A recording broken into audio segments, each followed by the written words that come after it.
Hey y'all, it's Andrea over at Sewspire.com, and today I am here to show you how to sew this great bag. I think it would make an awesome project bag. You can see the handles are crafted from two 18-inch dowels. These are 1/2-inch dowels, and then the bag closes via this tie here. And inside it's black, so you can't see very good inside of there, but it's the same obvious cargo space as the exterior, making this a very generously sized bag. Comes together really quick. It's a fun sew, and I think it would be appreciated by anyone who transports things to and fro. It clearly would make a wonderful project bag. So shall we get started?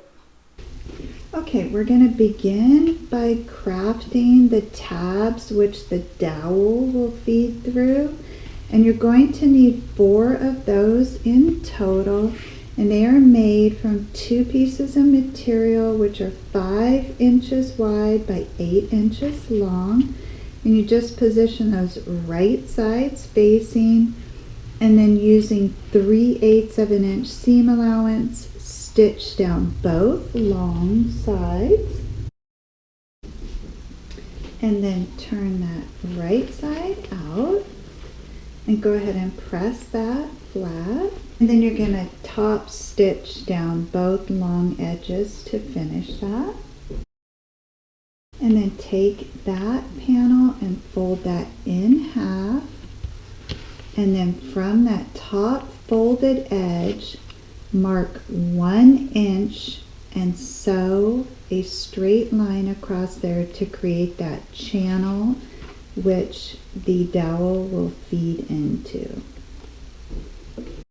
You definitely want to back stitch at the beginning and the end because that is a stress point for this. Then just test fit that and make sure it does in fact fit on your dowel. This is a 1/2 inch dowel that's cut 18 inches long, and you can see that slides on there without much trouble, but it does grip that wood once it's on there. So that 1 inch is exactly perfect. So in total you're going to need 4 of those tabs, and I have those all made up. We're going to set them aside. The exterior and the interior of this bag are crafted in exactly the same way, using a panel which is 20 inches wide by 21 inches tall, and towards the bottom of that panel I have notched out 2 3-inch squares. That's what's going to create the depth.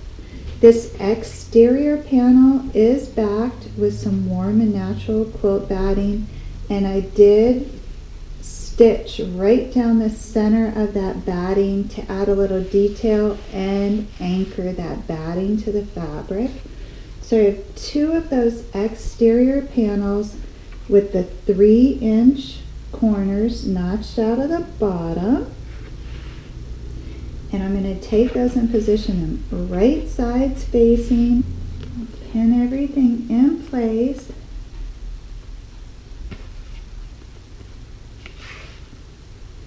And then using 3/8 of an inch seam allowance, I want to stitch down the right hand side, the left hand side, and across the base. I am not going to stitch in this notch.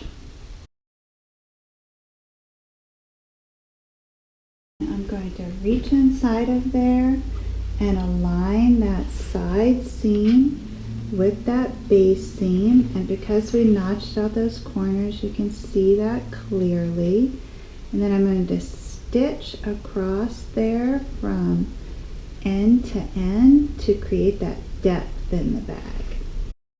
I want to repeat that process on the other side. You can go ahead and turn that exterior right side out. I absolutely love this fabric. And both corners are the same depth. So now we can flatten this exterior so that we can take that top edge and turn that inward an inch.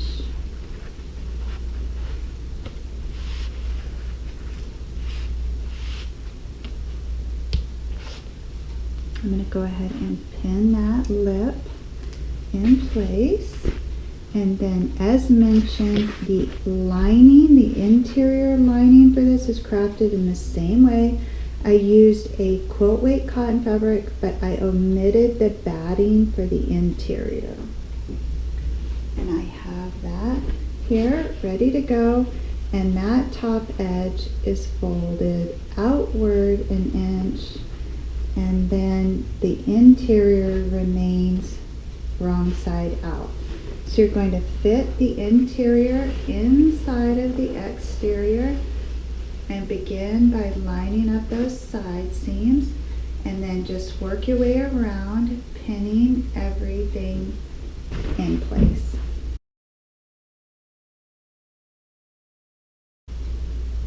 Okay, and then once you have your interior lining situated, then you can bring back over your 4 tabs, and you want to position those 2.5 inches in from that outside seam.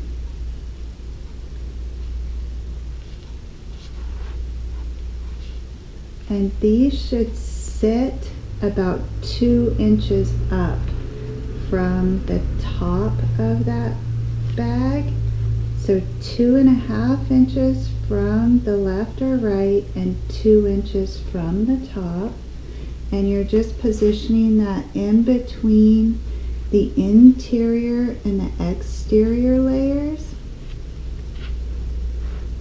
And it's important that these are the proper height, because this is going to double as the handle, and your hand needs to fit in between there. And then you don't want them uneven, because then the handle will be lopsided. So you definitely want to take the time now and measure to make sure that they are sitting nice and straight and hitting at that 2-inch mark. Beautiful. Now I just want to fashion a little fabric tie closure for the center of this, and that is crafted from a piece of material which is 3 inches by 44 inches long. I'm going to cut it in half, but I think it's easier to create one long strip.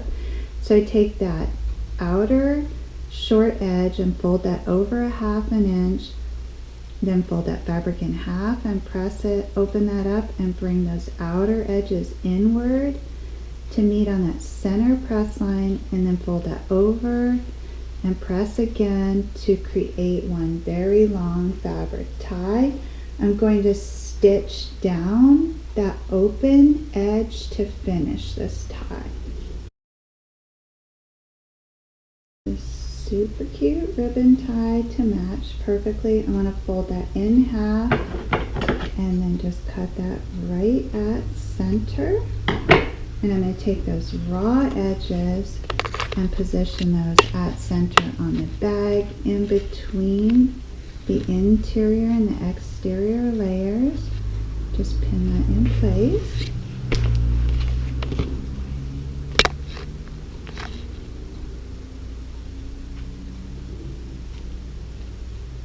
And then now I'm going to remove the machine deck, put this up on the machine, and stitch all the way around the perimeter of that bag. I'm going to reinforce with a second row of stitching so that these tabs are nice and secure, because they're going to bear all the weight of the bag.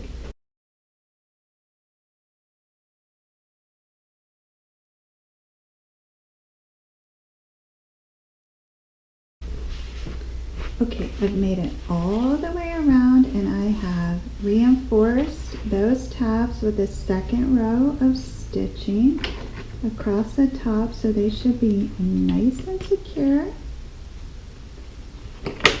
And now I want to feed my dowels through those channels.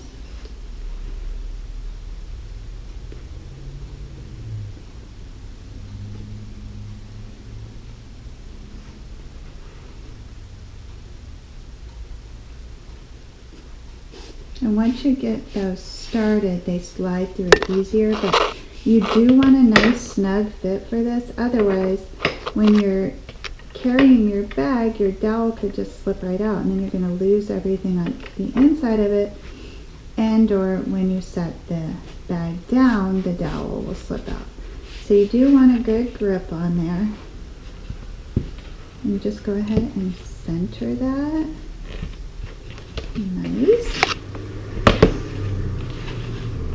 And you could definitely paint these dowels. Just be mindful that if you paint them, there is a chance that that paint will expand that wood, and then you're going to need to increase your width here on this gusset. Okay, so you might want to play with that and create a test gusset to sample on your painted or stained dowel in case that diameter changed at all. But I really like the look of the unfinished wood, especially with this gorgeous fabric. And I got lucky, that sticker that was on there is hidden underneath this right hand one, so I didn't have to peel it off. Okay, super cute. Really, really cute. I love that. And then you would just fashion your tie into a sweet bow. You could knot it or you could tie it into a bow, whatever you have time for. And then that's what the bag looks like when you're carrying it. I really could see you could carry a lot of stuff with one in each hand. Absolutely, totally precious. And then when you need to load it up, you can open that up. It's only going to open as wide as the positioning on these tabs. So if you move those tabs in, the bag would open wider. I think this is proportionately pleasing. I think you could fold this edge over like this and load it like that as well, and then just turn that like that to use it. Super fun. I hope you enjoyed that, and I hope you found it to be very simple. So I shall be looking forward to seeing your finished projects over on the group Facebook page. I'll put the link in the notes.